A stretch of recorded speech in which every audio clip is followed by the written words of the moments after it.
Chairman Peoples Party Bilawal Bhutto Muslim League نون کے قائد نواز شریف سے ملاقات کے لیے پہنچ گئے ہیں۔ مریمہ اورنگزیب کہتی ہیں کہ نواز شریف نے بلاول بھٹو زرداری کا استقبال کیا۔ Bureau chief Lahore Tariq Munir but ہمارے ساتھ موجود ہیں، ان سے مزید جانیں گے اس ملاقات سے متعلق، بتائیے گا۔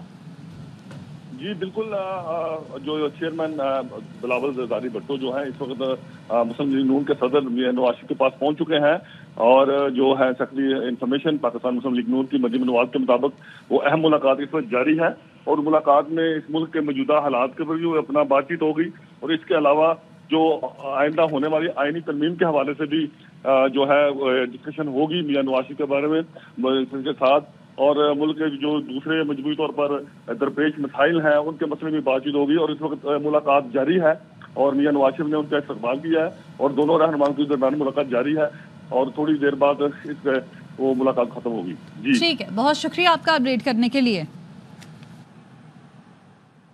اور خبر دیں آپ کو، وزیر اعلیٰ خیبر پختونخوا علی امین گنڈاپور کی میزبانی میں گرینڈ جرگہ جاری ہے۔ جرگے سے خطاب میں وزیر اعلیٰ علی امین گنڈاپور نے کہا کہ آج سب سیاسی وابستگیوں سے بالاتر ہو کر امن کے لیے یہاں جمع ہوئے۔ عوام کے جان و مال کا تحفظ ہماری اولین ذمہ داری اور ترجیح ہے۔ امید ہے جرگے کے ذریعے مسئلے کے پرامن حل کے لیے راستہ نکالنے میں کامیاب ہوں گے۔ کسی بھی مسئلے کا حل تصادم یا تشدد نہیں بلکہ مذاکرات ہی سے ممکن ہے۔ گورنر خیبر پختونخوا فیصل کریم کنڈی نے کہا، صوبے کا امن ہماری ترجیحات اور آج کے جرگے کا اکلوتا ایجنڈا ہے۔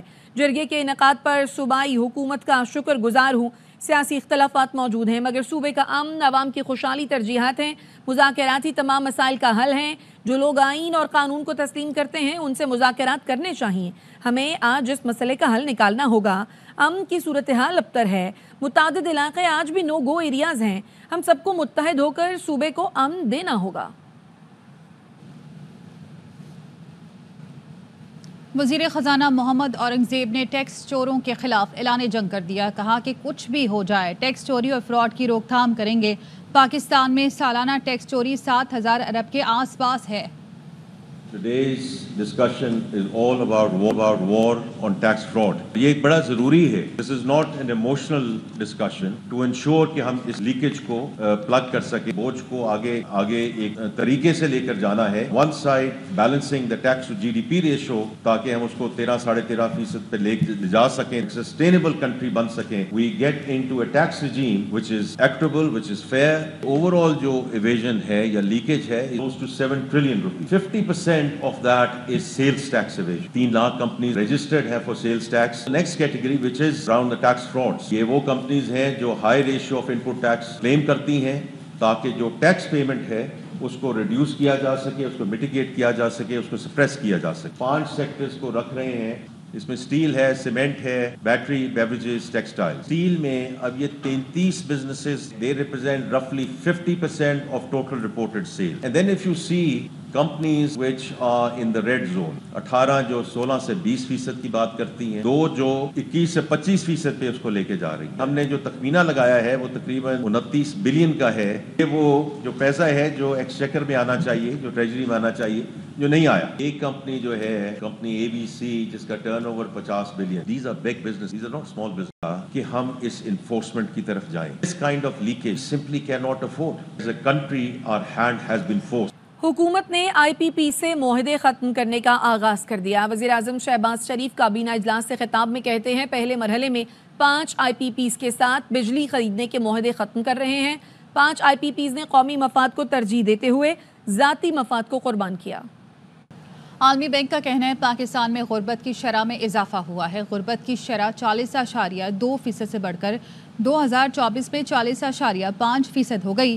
عالمی بینک کی جانب سے جاری پاکستانی معیشت پر ڈیولپمنٹ اپ ڈیٹ رپورٹ میں کہا گیا ہے کہ پاکستان میں بجلی کی قیمت اس کی لاگت سے زیادہ ہے۔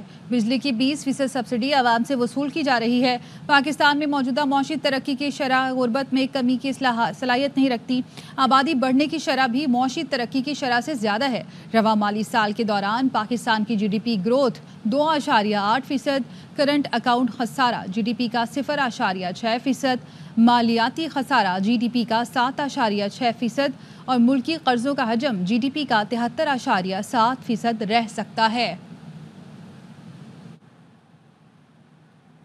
بین الاقوامی مالیاتی ادارے کی نمائندہ ایسٹر پیریس کہتی ہیں پاکستان نے پالیسیوں میں غلطیاں کی، نئے قرض پروگرام پر کامیاب عمل درآمد کے لیے مضبوط پالیسیوں کی ضرورت ہے۔